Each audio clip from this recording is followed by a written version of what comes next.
This episode is brought to you by Indie Film Hustle Academy, where filmmakers and screenwriters go to learn from top Hollywood industry professionals. Learn more at ifhacademy.com. I'd like to welcome to the show Dan Attias. How you doing, Dan? I'm doing great. Nice to be here, Alex. Thank you so much for coming on the show, my friend. I truly appreciate it.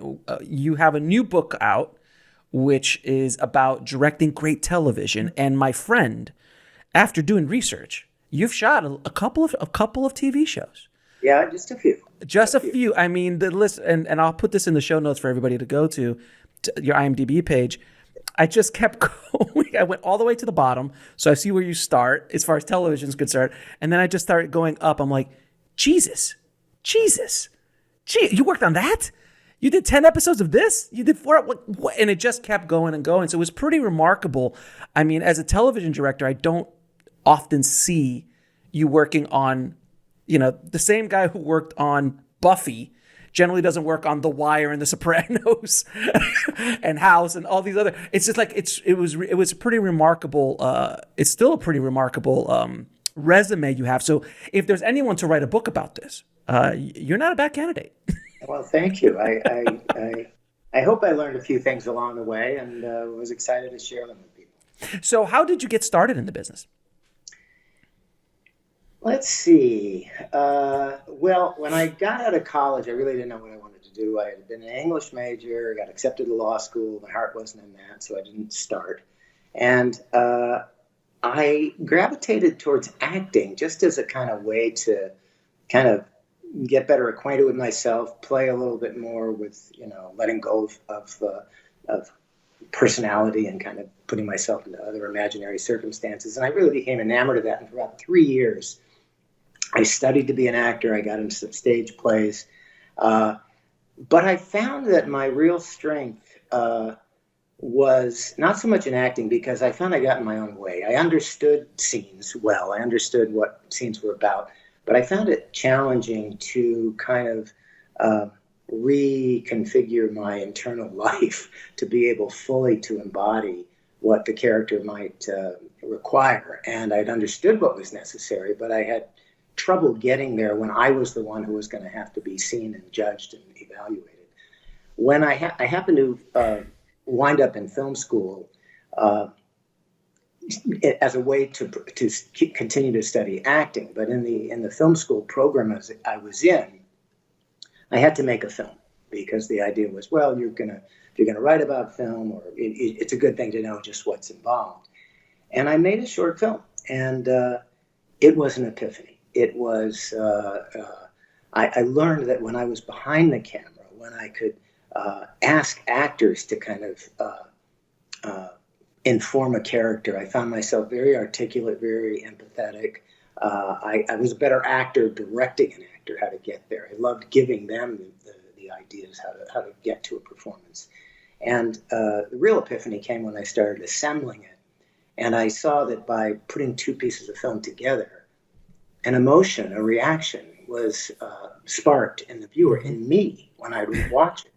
And I found that if I could monitor how an image affected me, and then an edited image with another one together, how it affected me, I could pretty much reliably count on the fact that someone else would have that same internal experience. And so it became very exciting to me to realize I could communicate my own deepest subjective experience by the way I put together a film. And that was just electrifying, frankly. It was a way I realized I could communicate, I could express, I could share my internal experience with others in a way I never before had been able to. So that was when my career got defined for me, what I wanted to do. And how I actually got work was a little longer of a journey. I wound up getting into a master's MFA program in film school, and didn't have a film I wanted to make to get for my thesis. And I didn't want to be a career film student. I'd seen a lot of the big fish in the small ponds. And I decided, well, until I have a film I want to make, maybe I could apprentice myself to good directors by becoming an assistant director. And I didn't really understand the job of the director. I thought maybe you really do assist the director in directing, which is isn't it the assistant director who storyboards and sets up shots for them? doesn't. No. I'm joking. I'm absolutely joking. Thank you, Alex. I can breathe a sigh of relief about he's in here. Yeah. Oh, there is some creativity in it. You get to generally stage the background. I wound up being a second assistant director on E.T., and I got to stage the background, for example, when E.T. went out trick-or-treating and all the kids are there. And, that was some of my handiwork. But I wound up getting accepted into the Directors Guild Assistant Directors Training Program. I went through that. I was a trainee assistant director on Airplane, the movie. And then I became a second assistant director. And as I mentioned, was fortunate to work with Spielberg on E.T. I got to work with Francis Coppola as a second assistant director on One from the Heart. I worked with George Miller on the episode he directed of The Twilight Zone. I worked with Wim Wenders on a movie called Hammett, which Coppola produced. So I had a great experience, got to work with many, many brilliant filmmakers. And after a short time, I went back to film school, made a short, which fortunately won some film festivals and got me an agent.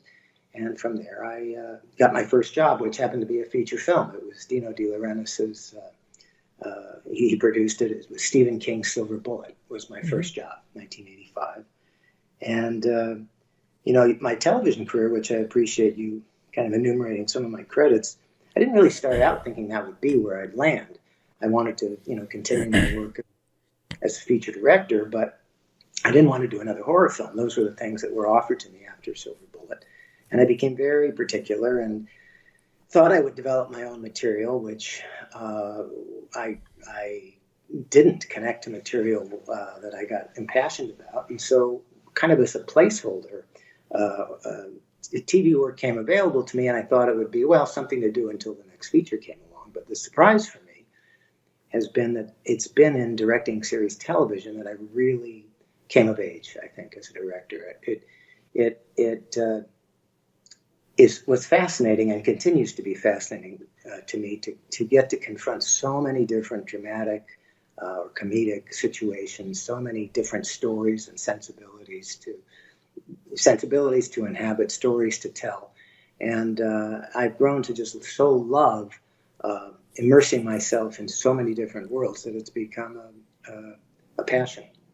Well, let's go back for a second because I have to ask. I mean, what was it like being on the set of Airplane with Jerry and that insane crew? And well, Airplane was insane and a great deal of fun. It remains to this day. I'd say between that and I was a producer director in the early seasons of It's Always Sunny in Philadelphia. I'd say those two experiences stand out to me as kind of the most fun I've ever had on the set. And on Airplane, you mentioned Jerry and the Zuckers and Jim Abrams. There are three directors, and none of them had directed before. They came out of something called the Kentucky Fried Theater, which they had developed in Madison, Wisconsin. And what was so incredible was the freshness of their humor, because now it's become so much a part of the culture that we all, laugh and don't call me Shirley or those things. But none of that had penetrated the culture, and it was known to anyone. And so, in those days at lunch, they would screen dailies. Everything, of course, was shot on film. Right. We'd go to the lab and get developed, and the editors would sync it up. And the next day at lunchtime, they would show them. The director and others could maybe come and watch. Well, they opened it up to everybody, and it was the hottest ticket in town. We'd all be working all day, but we'd want to spend our lunch hour going to the screening room and just howling with laughter at this incredibly original, fantastic humor. So it was a blast. I mean, have you ever seen a grown man naked? Have you ever spent time in a Turkish prison? I mean, it's funny too. It's like, nowadays I wonder if it could even get naked. No. I was thinking, it touches on so many things that have become. Oh my! Oh You no, know, I mean, Blazing Saddles, right, Airplane, those kind of movies right. don't. I mean, how Borat even was allowed to be Yeah, made in yeah, today's cultures is yeah, remarkable. But no, yeah. I remember watching Airplane, and I still know that I remember seeing the story that it was one of the worst not reviewed, but test screened Really? films of all time for Paramount because at the time everyone who watched it loved it, but no one admitted it. They didn't want to admit that they actually were laughing at something so silly because it was kind of the first time. I mean, it was slapstick. And we hadn't seen slapstick in such a long time. It was just fascinating. But then, of course, it blew up and everyone lost their Yeah, mind for it. But yeah. it's just one of the funny. And then you mentioned a couple of people, Spielberg, Coppola. What is the biggest lesson you learned from watching like Spielberg work on set? Like that. I mean, in his I mean, he was Spielberg already at ET, but like ET just took him to a completely other level. Well, I think what I learned from Spielberg and other great directors I've been fortunate to watch is the importance of trusting your instincts, the importance of having a deep connection to the material, the importance of taking responsibility as the storyteller, uh, the importance of honoring your own vision for it.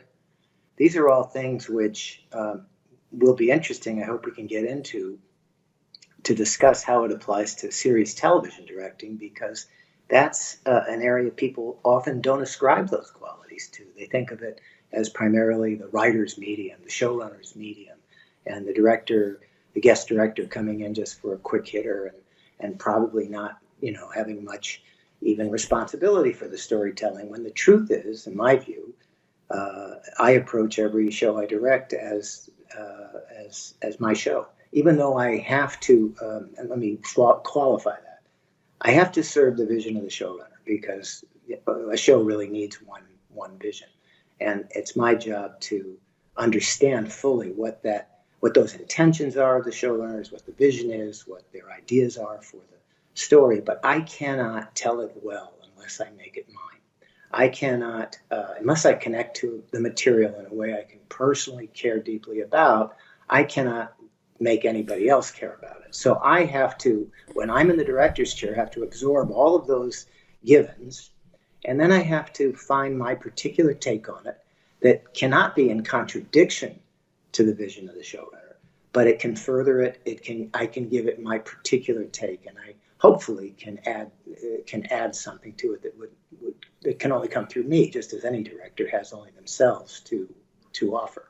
So, and that's so interesting because, as a film director, as a feature film director, you can create whatever style you want. You can use the camera however you want to tell the story. You can move things around. You can create a visual language that is it's all yours. I mean, you watch Goodfellas and it's a Scorsese film because Marty gets to do whatever the heck Marty wants to do and he moves that camera in a different way. But when you walk on the set of The Sopranos, it's David Chase's world, and this world has been set up already, and the visual language has kind of been set up already, and the themes and everything. So I think it's even harder for a television director to kind of stamp their stank on it, if you will.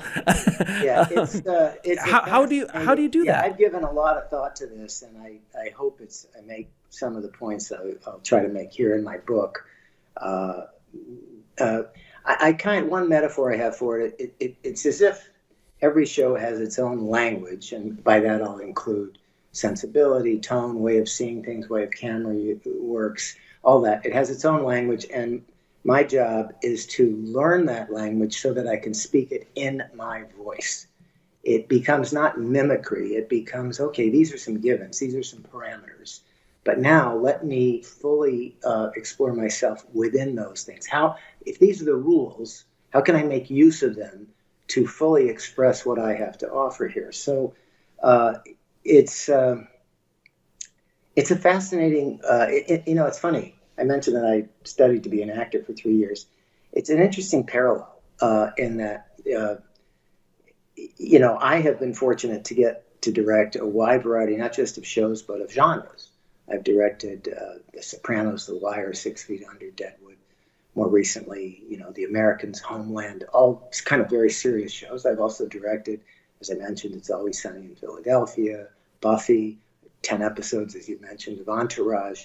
I do comedy, and I'm attracted to a show if it's a new and fresh sensibility, because I regard it as an invitation to fully immerse myself in this new world, benefit from the sensibility of maybe an interesting showrunner, benefit from getting to work with new actors, new talent, so that I can emerge with a inside-out understanding of that world, and it can become part of my own process. But in acting, what's interesting is that, like an actor gets offered various roles, that actor has to find themselves within it, has to kind of conform to the needs of the story. What is the story we're telling? What is my particular role? How do I see the world? What are my imaginary circumstances? But you still feel it's the same actor. I mean, Meryl Streep can play a wide range of things, but you kind of know there's something essentially Meryl Streep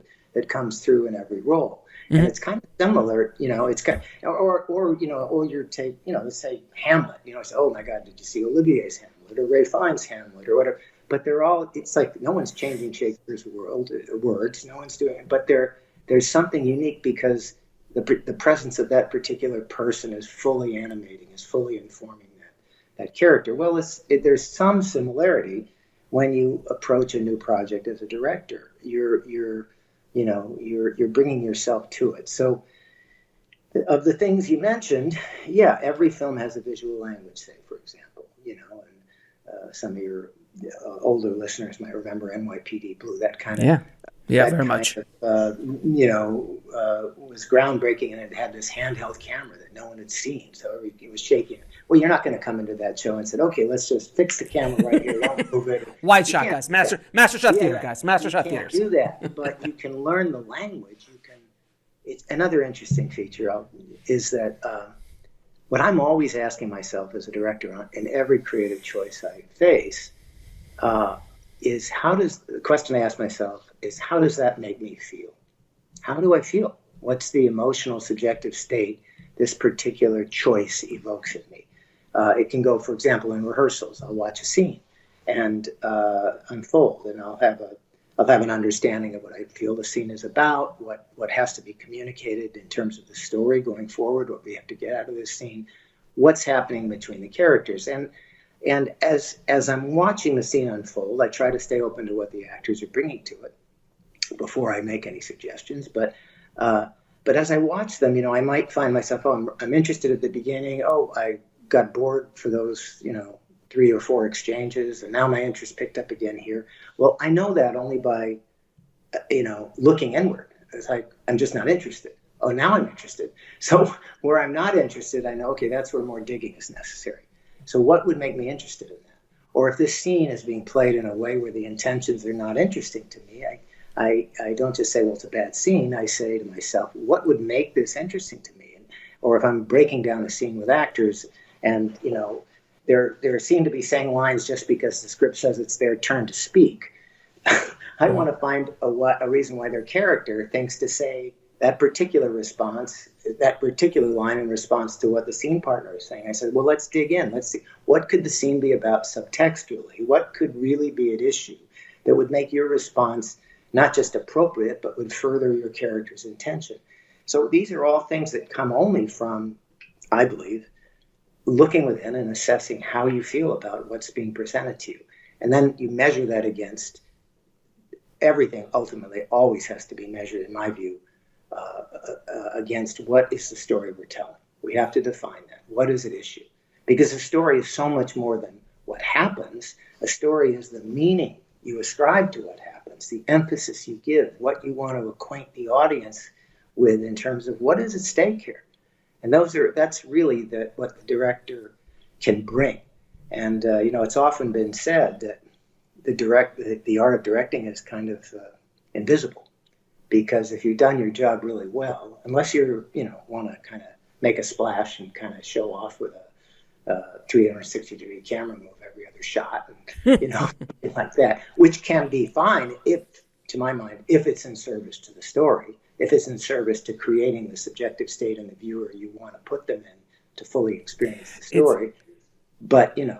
It's really interesting that you say that, because so many times, when you're coming up as a film student and when you're a young filmmaker, we all see, Kurosawa, and we all watch Scorsese and Spielberg and Coppola, and you see these shots that they create, like specifically that, that one long 8-minute steady cam shot from Goodfellas. Yeah, the Goodfellas shot. Can I interrupt you? Can I interrupt you to tell you one Yeah. thing? I've just been directing Billions. I did the season finale of season 5. And now I'm in the process of just finishing up an episode for season 6. One of our camera operators is Larry McConkie, who did that shot. No. Scorsese, yeah. I was just asking him all about it, and it was so fascinating. And I'll tell you something that's interesting. So Scorsese, of course, is a master and a genius filmmaker. But Larry's story to me about how that shot came about is instructive. It's not just, Scorsese's a genius, he did that shot. No, it doesn't work that way. He said, okay, this is what has to happen. And Larry described to me the process. Well, let's see, I'm following Ray in, but the path was actually not the logical path, because they go in and then they go around the kitchen and they come all the way out back to where they entered the kitchen and then go through a door. They could have bypassed the kitchen altogether, but it would have been a short shot. So how to make it look like they're making a continuous walk and not just coming back.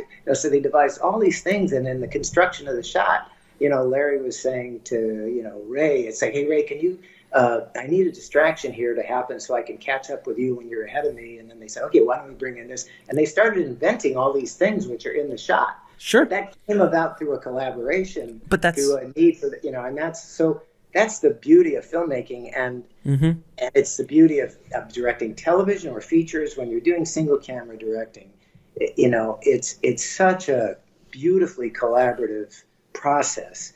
And the one thing the director has to have, however, is the vision, and television very, very much in a way that people may not really understand. You're the only one. Forget the fact that it's the vision of the showrunner you serve, et cetera, et cetera, et cetera. As in feature films, so in directing series television, you as the director are the only one who is assessing moment to moment in the hands-on making of this show. How do I feel about it? What is the audience's experience? Has the story point been delivered? Is the performance there? Do I have the right shots to edit this the way it should be edited? The director is the only one who says yay or nay to all of those things, who's saying, I don't think we have it, or I think we do have it. And, shows will still get made and they will air, and a certain kind of story will get told. But how deeply the audience experiences it can vary wildly between how different directors will handle it. And it was funny, because what I was trying to say, the point I was trying to make with the Scorsese shot, which that's a fascinating story, by the way. Yeah. And that makes all the sense in the world, because it's not just a lot of filmmakers think that, like, Marty wakes up in the morning and he has everything laid out and he just goes, you put this here, put this there, action, take one, done, let's move on. That doesn't. It's a collaborative art. Things happen on the day that you didn't know was going to happen, all that kind of stuff. Right. But the point I was trying to make was, as young filmmakers, you see that shot and then you try to shove that shot into your story because you want to be cool, as opposed to the seasoned director who puts that shot in the back in the file cabinet, and when a story needs a shot like that, it is presented in service of the story, as opposed to where I'm just going to show off. And you can tell the difference. I have a chapter, one of the chapters in my book is called The Language of Camera. Mm-hmm. And I described early in my career, I was doing a show that involved, I'm not going to say the particular show or the name of the cameraman because I don't want to disparage anyone, but it was a show that involved three young friends, two young men and a young woman, and the two young men were best friends, and one of them had just broken up with the young woman, and the best friend was interested in kind of making a move on the woman, but he cleared it with us. Is that okay? And he goes, oh yeah, we're over. And they wind up at a bar, and it's a scene is staged around a pool table, and the new would-be suitor is kind of showing the girl, the young woman, how to hold the cue, and it's very seductive. Right. Yeah, of course. I don't know, you just kind of, Yeah. And the other who's already claimed no interest in the matter is watching and getting more and more pissed off. Sure. So the scene was about this growing jealousy in this guy. And the cameraman, who was very accomplished and was far more, this was early in my career, and he was far more a star on the show than I certainly was. And we had gotten along great and all that, but he came in and said, "Oh, this is great. You know what? Let's do kind of a swirling camera around. It'll be like Color of Money, Scorsese's Color of Money, where the camera's just going around and around and around. It'll be awesome." And I'm thinking, well, that would be awesome. But I said, but the problem is the story I'm telling right now requires a point of view. It requires, this the one who's broken up with the girlfriend watching this, and the way I imagine it's going to be cut to tell that story is going to be intercutting, increasingly tighter shots on what's going on. So it's not serving the story to do that. And the cameraman walked off the set. He said, "Okay, fine, you can do it without me then." And he went to the trucks, and because he had fallen in love with this idea, and it was a very awkward situation, and it was very uncomfortable. But when I got to the editing room, I was very happy that I had stuck to my guns. Whereas in other situations, I've done shows where I make use of that swirling camera because it serves the story. Because, like in another instance I cite in the book, there was a story where I wanted to create a kind of dizzying experience for this protagonist who was kind of losing control of the situation. So the camera creates a subjective state. And yes, it's an impressive shot, and that's marvelous. I have nothing against impressive shots, but only so long as the impressions are in service of the story. Yeah, and that's a great story, by the way, because if you start analyzing the swirling camera and Color of Money, I promise you that scene is not about jealousy. It's about something else. It could be I remember Color of Money, and it could be a montage, or it could just be Vince's energy that day, and he's just trying to show. It's a show off piece, and he's a show off character, and that's a show off camera move in that context. Now I'll give you an example of a scene that I think is very cinematic that I did, that I am very proud of. I love the scene. It's very cinematic, but it's also, what I love about it is it really advances the story. There is a season finale of a show called The Killing. Do you remember that show? Oh yeah, of course, yeah. Wonderful show. And in the third season, the finale, Mary Enos played this Detective Skinner, and she's a depressed character, kind of on the lookout, trying to avenge some inner wound she's had. She's a defender of adolescent kids, and there's a murder afoot, and in this end of this last season, she's having an affair with her lead detective, her superior, who's her boss essentially, and in the last episode, she comes upon him when he's packing to leave his wife, and as they're leaving together, the wife comes home unexpectedly, and it's just excruciatingly awkward situation where Murray is like, mortified. She has to watch, and she sees the detective give a hug to his teenage daughter. And as she's watching him, he sees on the daughter, on her finger, a ring, which is a very distinctive ring, and it's the missing piece of evidence which not been able to find, which only could be in the possession of the killer of these teenage girls, this serial killer. So she sees, oh my God, he's the killer.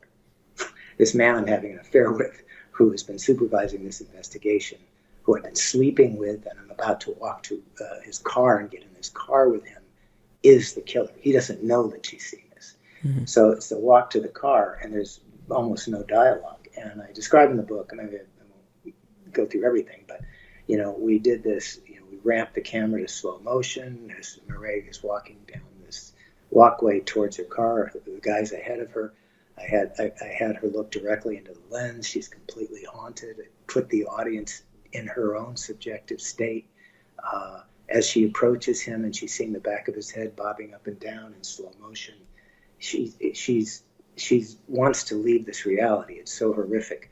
And what I used then was I had an ice cream truck kind of cross, and in slow motion, as she's looking at the back of the killer's head, the camera, her point of view, drifts off with this ice cream truck with this eerie kind of, it's in slow motion so we could distort the sound, this children's melody, so distorting all of the reality, objectifying that she wants to leave this situation. She doesn't want to hold her attention on the horror right in front of her. And then a boy on a bicycle comes back, and another symbol of innocence, kind of the camera pans back to the killer. he turns around, still not having any idea that she knows anything.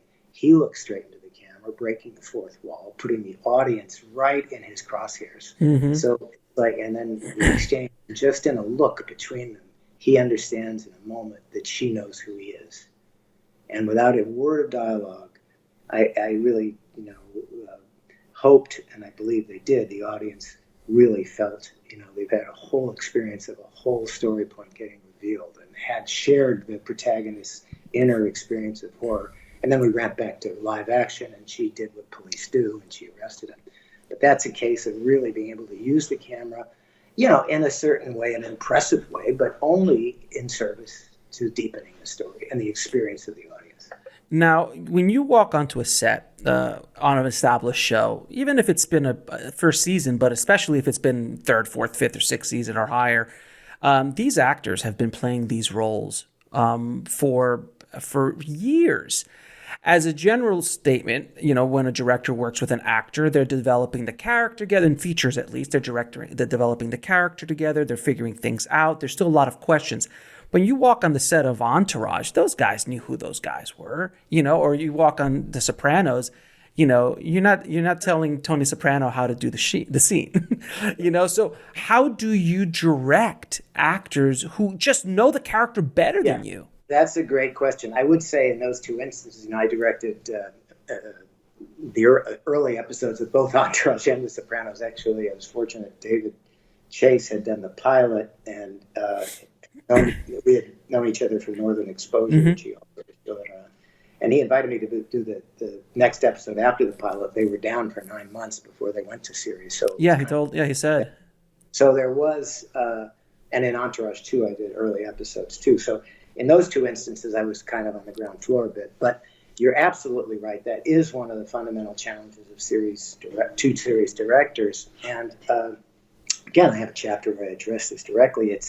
It's fascinating to me. It's like, and I'll say as well that, not just with actors, but the challenge is not just with actors. The challenge is establishing command and being the leader of a set where you're the temporary guy, man or woman. Right. You're coming onto a situation that's ongoing. Not just the actors know all of this. The crew. Know they're better than you, but everybody else has been involved with the show much more longer than you have.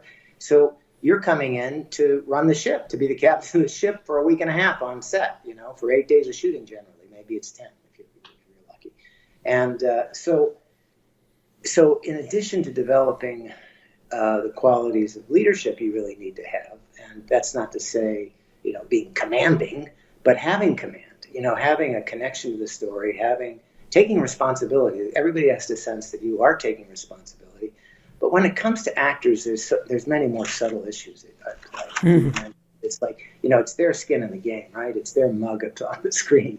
A bad choice, can really impair their whole future. It's like if they come off silly. So I'm aware of the most fundamental couple of things I'm aware of is I need to develop trust very quickly. And how do you do that?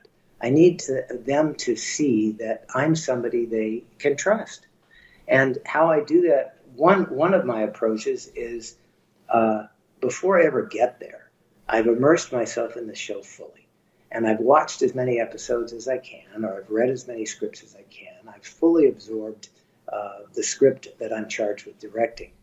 And I try to subtly let the actors know that I'm very, very aware of everything that's gone before. So, for example, when I start giving notes to actors, I'll, if I can, I'd like to frame it like, this moment feels to me, how in the third season you had that episode where you were confronting so-and-so and you did such a beautiful job of kind of, playing it close to the vest and manipulating the situation. So it feels to me this situation is somewhat like that. I think so that, right away they okay, this person isn't just kind of coming in to kind of wave his thing around. This person, right? This person is interested in being a storyteller, which gets me to the other really significant thing is I have to make everybody understand what is true for me, which is that my only interest is in telling the story. And not just telling the story, defining what the story is in an interesting way. So every show, every episode is unique. it's easy to fall into a trap. Oh yeah, it's just another episode of so and so. Well, it's unique. This is, these are unique circumstances to this story we're telling today. At least unique in the sense of this scene has never been enacted between these two characters before. This particular conflict has never been enacted. I mean, yeah, maybe in a broader sense, it's a repeat of certain things, but every situation is unique. And I approach it that way because I think, being general is the enemy of being interesting. It's like you have to make things specific. I learned that when I was an actor, and I know that as a director as well. And so I try to make it clear to whomever I'm speaking as an actor. I try to make it clear what I think is really going on below the surface, what the deeper intentions are, and what point in the story, what story point is being delivered here. What are we watching happen? What do we want to emerge from this scene with? How does it advance the story? And right away, I find actors are almost always engaged by that process. And they have to, you have to have an interpretation that's interesting to them. It has to be something. But if they know you're serving story, then they know you're not serving yourself. Right. And they want to serve the story too. And you have to be able to embody for them the ways you are fully immersed in it and you know the story. So I have to believe in the course of your career, there must have been a day or two on set where you dealt with a difficult actor and or difficult crew member. I think you mentioned earlier that one that kind of left. Specifically with actors, if there's a star of a show or someone who's been on the show forever and you're the first time on set, you really have, it's very difficult for you to have any, you have no leverage. So how do you handle an actor who doesn't want to do what you want to do or doesn't see, how do you deal with that? Another interesting challenge. And, as a part way of answering this, I want to add to the last test, which is it's fundamentally important as well, not just to impress an actor that you know all about the story. I don't want to come off that. But you also need to show them that you respect them and their choices and that you are interested in their take on the material and that you see what they are doing. So, for example, when I want to adjust an actor, and this applies to difficult actors as well, if they do something I don't like or I don't think serves the story, I don't, there's an impulse we all might have. Like, oh God, it shouldn't be that way. You're sitting back at the monitor thinking, okay, how do I get that? Of course, But instead of just saying, no, not that, do this, what I try to do when I give a note is I try to observe what I saw them do. They made a choice that I don't agree with, but I want them to know I saw the choice they made. So I'll come in and, for example, say, I see that, you decided to, you played that moment by trying to overpower stuff. I saw that. I thought that, and I think you did that well. I just think, however, I'd like to invite you to think about that moment a little differently. I don't think maybe I'd like you to try a different intention rather than overpowering.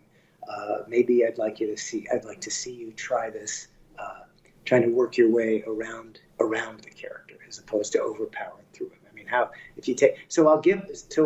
give them the adjustment, but it will be hopefully after I've conveyed to them, I see you made a choice and I saw what you did. Because, we all feel better when we feel seen. And once we feel seen, we're much more willing to, okay, I'll try something else. It's not, if you just come in and reject something, it's like, so that's one thing. Difficult actors, and I should say too, there's so many cliches about actors. You're right, and I'm glad you couched it, and of all the experiences you've had, there must have been some, yes. Of course. There have been, but far more there aren't. And of course, yeah. And I just want to put in a plug for actors, having been trained as one myself. It's in so many ways the most challenging job any of us have. Amen. We're asking actors to carry the emotions that we'd rather not have, but we'd like to see someone else go through them. What would it be like to imagine the worst horrific thing that could happen to you? What would that be like? Oh, I'm going to see this character. And action. Yeah, right. And it's not easy to act that authentically. You can indicate it. You can say, oh, it would be terrible. But the great performances characters are really exploring those feelings from the inside. So we're asking actors to be so vulnerable and they're willing to do it for the most part. So there's something, really admirable about that and challenging. So I'm very empathetic to actors. So I try to, and actors for the most part, they're not just, people think of them as egotistical or self-centered or narcissistic or difficult, and some of them can be, as I say. Yeah, but so can some PAs. Just like directors can be. Yeah, exactly. Directors, PAs, right. grip people, everybody. So, yeah. All right. So that is a qualifier. Now, what to do with someone, and it's not just an actor. It can be, as I told you, I had a cameraman who was an egotistical guy, and I couldn't get around. And they're all you're going to run up. That's the other amazing, wonderful challenge, and it can be infuriating challenge of being a director. You come in, and you're kind of in command of 80 to 100 people, and that you rely upon. And if someone is recalcitrant or difficult, or you're going to need their collaboration. So you have to find a way through. I'm sure other departments could say, boy, I have difficulty dealing with certain directors because they don't, see things as I see it, and they're stubborn. Yeah. But so with difficult actors, everybody's unique. So every relationship is unique. You're having you have to do your best to connect to that person. Now, when they have walls, it can be very challenging. I find that generally, if I approach them with respect, that goes a long way. That's a good thing. If I feel heard, that goes a long way. I think most effective is when I appeal to them on the basis of story, not do this for me or do this because I think so, or it's like when I say that's an interesting choice you've made, but I don't think it's the story we're telling at this moment. I think the moment here we're playing, this is the story, and I find a lot of difficult people really just want it to be good and are kind of not trustful that they're going to be guided to appropriately. But if you can intrigue them, if you're again, it goes to if I'm interested enough in the story, can I get someone else interested in it? But then occasionally you run into the egotistical person who's not going to admit that you were right about something. No, that's a challenge. So there's just there's no how-to book here. I'll share one story I had. I had an actor once who was particularly paranoid, really, about he was a good actor, but he would always prepare, how he was going to do something, and he would take almost any suggestion you could give him. It's like, no, I'm not going to do that. It's just, no. It's like, the actors are screwing me up, directors are screwing me up, but I'm not going to take the note. And this particular guy, I wouldn't. Narcissism is kind of loosely thrown around, but he did tend to like to be the center of the scene. And I had a scene with him where a beloved character a young woman was coming into this group, and she announced that she was dying of cancer. And the group, was hearing this, and it was meant to be a huge revelation for the audience. She was a beloved character. And this particular actor he was very good at crime. And he went to just incredible moment of pain. Look at me. Oh my God. Look at me. It was just, look at me. And, how to give him a note. I say, oh my God, he's making the scene about him. And it was supposed to be, oh my God, this young woman is dying. So you have to be clever. So I came up to him and I said, I think the audience is going to care more about you the more you can contain your grief and care about her. Oh, what a great note. Oh. He just heard that. He says, yeah, it's good. And it's like he just took it like it was his idea. I later heard him tell someone else on another episode. He said, no, people are going to, it's like the more you care about someone else, they're going to really care about. So it's like, whatever works. That was like some Jedi mind trick stuff. If the shoe fits, But, and Dan, we were talking about this earlier off air, but, after I've known a lot of television directors throughout my career and worked with many, and I've had a pleasure of working on some sets as a director, doing some shows, and seeing your filmography, I get it, and knowing, speaking to you, and knowing, and, and having conversations with you in the past, I understand why you work constantly, and you're working at such a high level with such high level shows. Is not only are you, talented, and I'm not going to embarrass you, but not only are you talented, but, and it's something that is a point that I want to make, is that I can sit in a room with you and not want to kill you. And that is one of the biggest things that filmmakers and directors and writers, especially writers in writers' rooms, never underestimate the ability to be able to sit in a room with someone and not want to kill them. And it is in many ways, look, we all have to be talented and you have to know your craft. But that one little equation is the difference between you getting the job or not. Because if you're in the room, you're talented for the most part. And of course, there's different variations of that, and you have more experience in that. But do you see what I'm saying? So because I do, and I'll say, Alex, I heard that about you, and hearing you say this now, I'm glad. I think the next time we talk, we don't have to put it on Zoom. I'll be in the same room with you. Yes, absolutely. If you're not going to kill me, I'll be glad. No, but it's so important, and like I always people always ask me, what's the best advice you give me if I want to make it in the business? I'm like, don't be a dick. Well, there's a lot of truth to that. There's a lot of truth to that.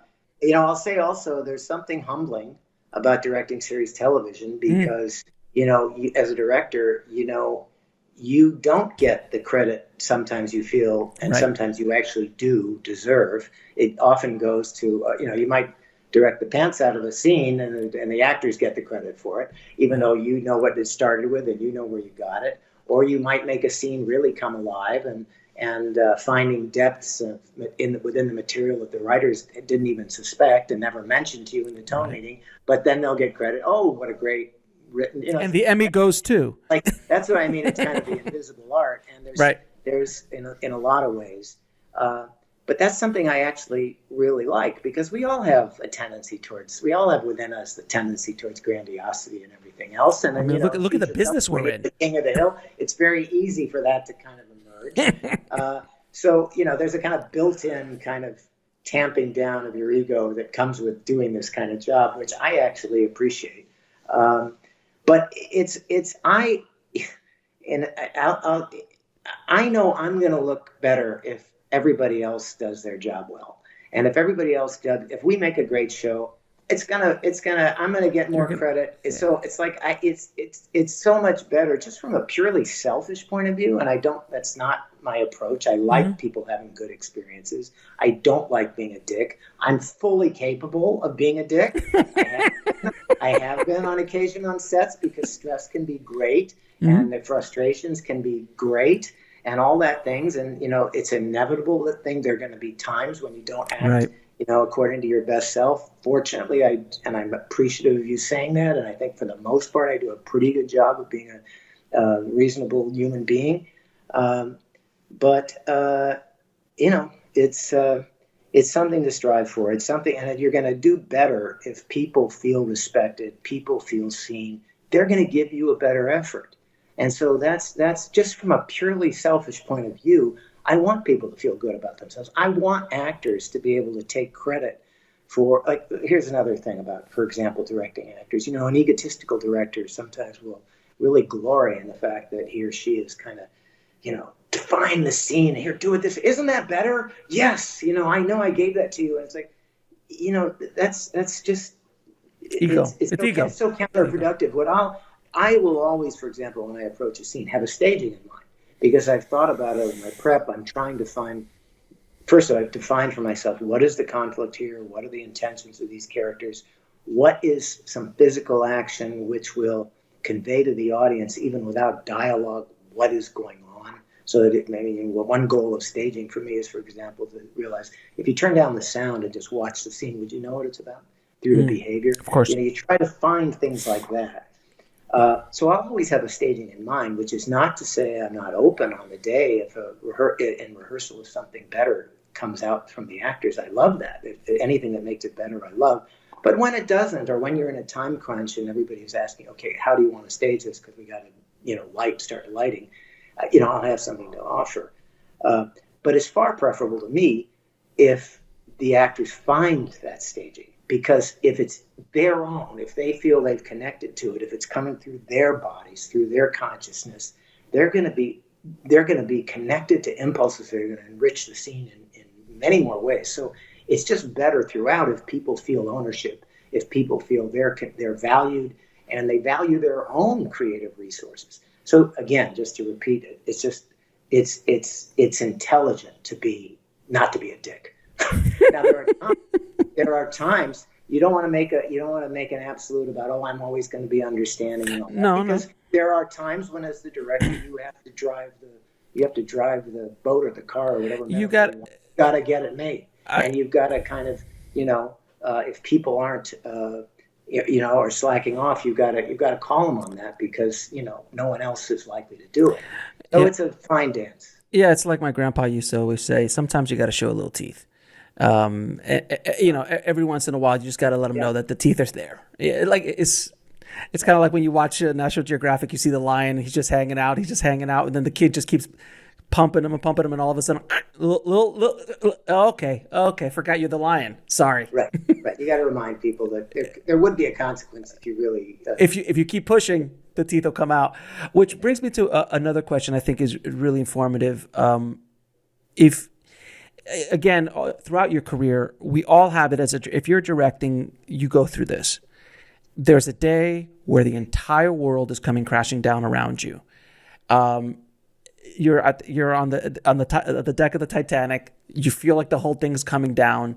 What was that day for you, and how did you overcome that day? How did you get out of that hole that you fell into by whatever happenstance? Well, I can take that on two levels. I would say usually, almost always, you can anticipate what days those are going to be, because they're just like, for example, I just did this, as I mentioned, the season finale, season 5 of Billions, which just aired like 2-3 weeks ago, and it's a good example, because we had a day that was because of COVID, there has not been a lot of tourism in New York, or there wasn't. That's picking up, but I think we shot this around, May this year.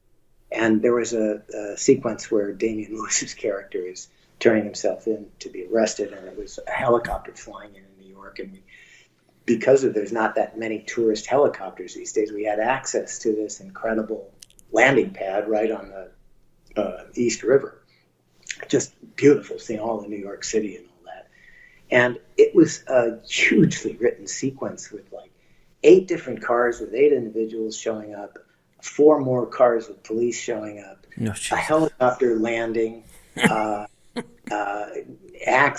character Axe, Damian Lewis, expected to get out of the helicopter, not getting out of the helicopter because he had done an end around. All these characters reacting to the fact that he was not turning himself in, various flashback sequences to go and to explain everything that happened. Several pages of work on an active helipad in New York City Harbor. And one of the prescriptions on this show, talking about visual language, is they love coverage on this show, and they love direct in the eyes coverage on everybody. So when you have 15 characters confronting everybody, it's like the famous challenges of shooting a dinner table scene. You look to the person there, and you look to the person there, and then I'm sure your audiences, most of them are sophisticated enough to know that screen direction. But for those who aren't, it's generally, the language is generally, if one character looks left to right, the one you're talking to is looking right to left. And when they have movement around, and when the film language of this particular show is that everybody has to be straight on, it's really challenging. And the producers thought, well, we probably need a day and a half, but that's. And I said, I think we only have a day. I think we can make it in a day, but it's going to be challenging. So I knew going in, this was going to be hellacious, and it was going to be a terrible cost if we didn't get it. It just takes tremendous preparation.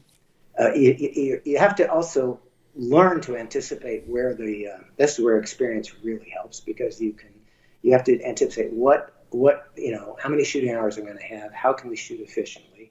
In this case, and many difficult days, the way you shoot efficiently is to the description is chase the backlight, meaning you block shoot everything, so you're looking into the sun, and as the sun is going across the sky, that's when you shoot the other direction, because backlight is always much more attractive and much more appealing, and it is faster to shoot because you don't have to create an artificial backlight because you have this, beautiful sun. But it was just boom, boom, boom, boom, boom. So I had a rehearsal. We got all of these, consummate actors there, at 5:30 before dawn, so we could get out there and I could explain what the day was going to be, how we were going to shoot directionally, which means we were going to be shooting out of sequence a lot of the time, that I was going to ask everybody's participation and cooperation and understanding, that it wasn't going to be necessarily the best for their performances. They'd have to kind of be able to jump in various moments and be on call to jump and get something else. And it was a grind, and we almost didn't get it, but we got it.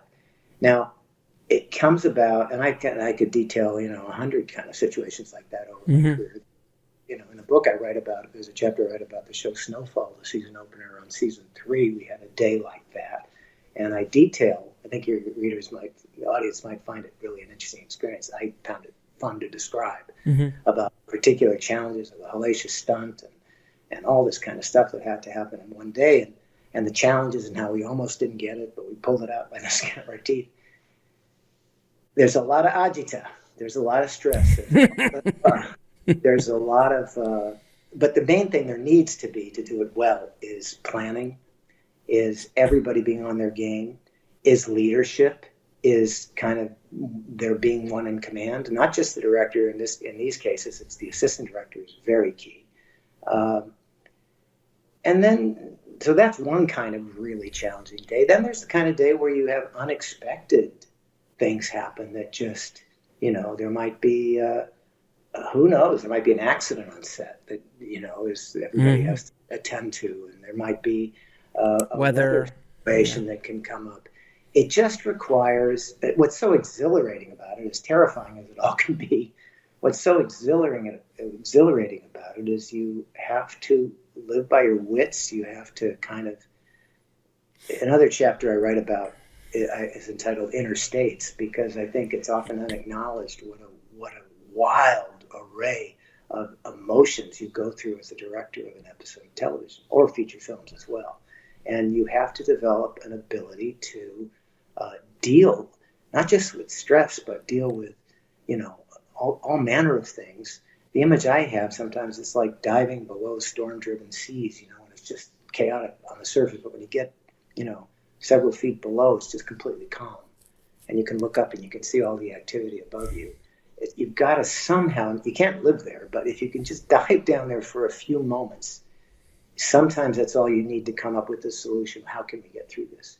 And you can find, and if you really stay, the other thing you really need to do is do your best not to panic. That can be disastrous. Oh yeah. No way out. I can't, because what happens then is you're not connected to the story. You're not. It's like, that's what I'm always doing in times like that. I try to always do it. Period. Stay connected to the story. But when you're really challenged on a tough day, you really have to think, what is essential to the story here? Do I really need? I don't have time for the 6 shots I designed. What do I need? What's the gist that I have to communicate? And often that kind of pressure produces a diamond. It's like I've had that happen a lot when I've had to shoot something far more simply than I had intended. But it's so dense and rich and interesting that I think, wow, why didn't I think of that before? That's better. Not always. Sometimes it's disaster, and by disaster, I'm overstating it. It can be. Unfortunately, I can't think of any instances. No, sometimes it's like, instead of the 6 shots, I got it all in one, as opposed to, but in your mind, the 6 shots, you absolutely, you needed it to make this thing work. And sometimes, a lot of times scenes will play a lot better in what we call a oner. But you're hesitant to try it because you can't save it in the editing room if there's a problem. It's it. You're stuck with that. Yeah. So, but sometimes in those situations, that's what's required. I mean, look, you might turn, and there are shows, for example, that hate that, and they tell you, no, don't give us any oners. We always like coverage and all that. But sometimes in those situations, that gives you leverage to go to the producers or let them know. Says, listen, we don't have time. I'm going to devise a shot that I think works well. And, so at a certain point, all bets are off. You got to just tell the story any way you can. Yeah, I was watching a show the other day. I forgot the name of the show I was watching. It's a Netflix show or something like that. And they did a oner. and it just kept going and kept going and kept going, and my wife and I were watching it, and I'm like, oh, they're not cutting. Oh, this is nice. And it's like, and it just kept going and kept going. It's like, and shooting oneers, I've shot many oneers in my career, and they're wonderful when they work, because you're like, just knocked out 7 minutes off and I was able to do it, as opposed to having to cut 1,000 things. To edit 7 minutes, that could. What I also love about oneers when they work, it's deadly when they don't. But I always give myself an escape valve. I do too. Between you and me, Alex, I'm always looking for that too. Like, can I just grab off a pop of this person here in case I want to shorten the scene or whatever? Yeah. But the great thing about oneers, I think, and you'll notice, I think, it's interesting how many features play whole scenes in oneers. It's like, it's much more a characteristic of feature filmmaking than it is television. But what I love about it is the experience it gives the audience, which is that they're not being spoon-fed everything. Like, cut, look at this, look at this, look at this. There's more the experience, even though their attention is being manipulated by how you're moving the camera and how you compose. There's more the feeling that you're choosing what you're looking at. I'm having the experience with you with this. You're not being force-fed something by cut to extreme close. Right. And I think it makes a deeper experience often in the viewer. They feel like they're participating in the process a little bit. And the show was Goliath. I just remembered. Oh, it was the last season of Goliath. It was when you talk about shows that do that, I had a great deal of fun directing The Marvelous Mrs. Maisel. I don't know. Oh, yeah. I've never seen it, but yeah. Yeah, it's a fantastic show, and its visual style, I love doing it because it really encourages you to think in terms of oneers. They do elaborate oneers that feel like a magic carpet ride. It's like the best. If you can get it to work. Amy and Dan Palladino. It's just they created it and they direct a lot of them and they devise its style and it's unbelievable. And when I came in, I took it as a real fascinating challenge to see things that way. That's an example. It's like, okay, how can I absorb this language and how can I see? And it became so much fun. I did a show the third season about a kind of beatnik invasion of the Maisel's household and overrun by beatniks and everything. And you had, Tony Shalhoub going crazy and Rachel Brosnahan. It's like how to create the subjective experience of Rachel Brosnahan, Mrs. Maisel, as she comes into this house full of invaders, like unwelcome spores. They're everywhere. Mm-hmm. And it's just how you tell the story with what the camera sees before it pans off this and then 360 and then moving around. Oh, it's great. It's so much fun to design it. But again, that goes to the language, the particular visual language of the show. But when you're doing a oneer, you're on the edge. You're on the tightrope. Because it's not just the actor's performance, it's the lighting, it's the camera, it's the focus puller. And the heartbreak is when you get all those things right, but the performances weren't great. Or someone drops. If you don't have that, you're dead. Or someone drops, or the cameraman bumps into a table and damn it, back to one, everybody. Oh no, but when it goes, it's when you do oneers, it is truly there's a level of being on a tightrope. It's not safe. It's really on the edge. So, but when you pull it off, it's pretty remarkable. Now, I want to ask you a couple questions. I ask all my guests. For you specifically, I'm going to change my question. You normally ask what your favorite films of all time are, but what are 3 shows that anybody who's interested in directing television should watch? Oh, that they're playing now? Throughout the history of television, sir. Wow. If you want to do it throughout the history of your career, that's fine too. I'd love to talk to you about movies too, but shows, it's like there have been so many great ones that I'm, and I'm embarrassed to say I'm not necessarily the best authority on it. I've watched a lot, but there are people. Just your opinion, yeah. Just watched far more. The ones that The Sopranos and The Wire to me are about. I don't know how you do any better than that. Mm-hmm. But some of the earlier, again, going back to that era, I also love the show 6 Feet Under. I think. That's when my wife and I binged that a couple years ago, and we were just in awe of it. It's like the tone, what they were doing, how they were doing it, and how also morbid the it was. Of the wonderful. Experience. Oh, the characters. Yeah. Oh, it was such a wonderfully done show. I mean, I always throw out Breaking Bad because it's just, Breaking Bad, fantastic. I mean, it's one of those there's things. so many. It's So just many. there's just such a wealth of wonderful shows. Well, then let's now. talk about movies. 3 of your favorite films of all time. Well, when I was younger, when I was getting into it, one of my very favorite films was early. It was a film by Francois Truffaut called The 400 Blows. Sure. It was his first film, and it was an autobiographical film of Truffaut himself, how he grew up in a Parisian suburb, and it was he was such a imaginative and yet misunderstood and unseen young child who battled something. He was enacted by an actor called Jean-Pierre Léaud, and it was just the most personal and self-revealing and deep exploration of a life that was a very unhappy, a kid who had this incredible, joyful connection to life, but was unmet by everything and was mischaracterized as a delinquent and a ne'er-do-well. And he winds up being put in a reform school on the French coast. And the last image is the one that just blows me away. He talked about never having seen the ocean. And he runs away. He's been abandoned by everybody, his parents, his school, everything. And you understand him because the film does a brilliant job of getting inside his experience. He's a lyrical, poetic soul and joyful and exuberant, but he's just kind of told he's nothing. And he runs away from this reform school, and he's just, and he's going to get in trouble for that and be punished more. But he's just running and running and running. He runs through the town and he gets to the beach, and there's hundreds of yards of sand. He's running in one long tracking shot, and you see all of his energy. And it's all, where's it going? He's running towards the ocean. What's he going to do? There's nowhere to go. And he gets to the shore, and he steps into the lapping waves, and he just turns around and he looks right at the camera, and there's a freeze frame of this young face against the ocean, and it's such a beautiful image of desire and sadness and despair, and the only thing that that redeems the whole thing is he's going to grow up to be Francois Truffaut and make beautiful movies. So that was a movie that continues to just move me so much. And at the time, it was very groundbreaking visually because it used the camera very energetically. Sure. Yeah, so I love that film. The other films that I love all the whole canon, the Godfather movies, all that are fantastic. But the other kind of movies I find myself really drawn to, it's interesting.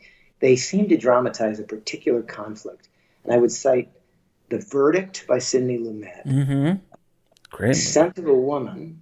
Martin Brest. Yeah. Martin Brest, and another Lumet film a long time ago. It's funny what comes to me. You have to ask the question, but The Pawnbroker, and all three of those scenes, the movies. I realize this is a subject that really speaks to me. You have the central conflict being a character or characters who have been wounded by life and who have cut off, who have shut down their emotional life, and the story is they're fighting through their own despair, facing their own wounds, facing the depth of their disillusionment and hurt in order to reemerge, reconnect to life. And I find that just such a beautiful, that film can do in so many ways that can reach right into our souls and give us that experience. Because we're all challenged that way. We all grow up and our dreams don't get realized, and we don't get seen or met, or we get hurt, and we cut down and close off. And in each of these films, you see the beauty of how it can awaken through relationship. I love that. It's like in The Verdict or Scent of a Woman, you got Pacino, who's kind of embittered, and this young Chris O'Donnell. And it's like the innocent one who sees the value and sees the beauty in the older one who's already given up on himself. And it's that, but who needs the older one to reconnect in order for him, the younger one, to get what the help he needs. And the Son of a Woman is a brilliant script, I think, because after he saves Pacino from killing himself, Pacino then comes back to his school and saves the young man from being drummed out of school and gives him a future. And it's just hoo-ha, hoo-ha. Yeah, exactly. Hey, like it is. Sometimes you're saying people's dreams don't always come true. Sometimes you just want to make cake, but you made the best cookie. There you go. So it is, that's what I think television and storytelling and general films do so well. It mirrors our struggle as humans on this planet, and we empathize, and it is a great service that we do. I mean, we're not curing cancer, but man, are we hopefully moving the whole species forward a little bit when it's at its best. When it's at its best. That's right. And I'll say too, I'll add one other thing, is my journey, and what I so appreciate is it's been a journey of self-discovery. It's like in telling stories and serving story, what I've been forced into doing, and I love doing, is having to confront things within myself, learning about who I am by what I'm drawn to in stories, and learning to explore things that I've, in my life, personally have been unable or unwilling to explore. In the make-believe of a story, I've been able to go to depths that I've been then later able to apply to myself. So it's been a wonderful opportunity. And where can people pick up your new book, Directing Great Television, Inside TV's New Golden Age? May I be so bold as to show a copy of it? Obviously, you should. Directing Great Television, Inside TV's New Golden Age. It's available on Amazon, and I hope people will read it. I think it will appeal not just to aspiring directors, but I think it will appeal to them for sure. I think it'll also appeal to just fans of television, because I really just relate a lot of I illustrate any point I'm trying to make by telling a story of my own experience, and I really try to put the reader in the director's chair. So this is what I faced, this is what the challenges were, this is how I approach it, this is what didn't work, and this is what did. So I hope people will like it. Dan, I appreciate you being on the show, my friend. Thank you so much for being on the show and writing the book, and I hope it does help a lot of people out there. So I appreciate your time, my friend. Thanks, Alex. I appreciate you. Thanks, Dan.